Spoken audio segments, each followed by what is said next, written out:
তাহলে কি হবে এখানে বলো গামা dv/p মাইনাস dp/p। এবার যেহেতু অনির্দিষ্ট সমাকল তাই একটা ধ্রুবক আসে, সেই ধ্রুবকের নাম হচ্ছে ln a। একটা ধ্রুবক বলে দিচ্ছি ln। এটা যদি বলতেছি দেখো log এর বেসে থাকে 10, ln এর বেসে থাকে e।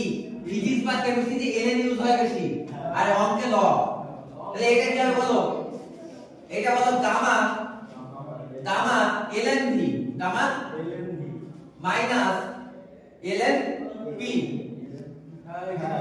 Plus ln a। এবার দেখো এইটা এই দিকে নিয়ে চলে আসো, এটা এই দিকে, তাহলে কি হবে বলো ln p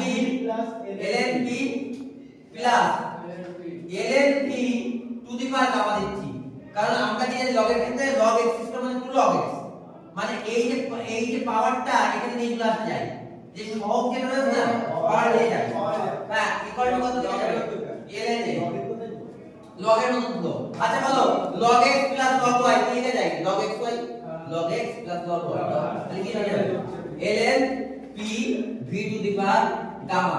এই পর্যন্ত কি সবার ক্লিয়ার? ইকুয়াল টু কি লেখা যাবে বলো ln a।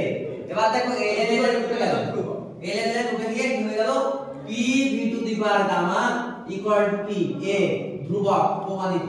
নাও পরীক্ষায় আসে কিন্তু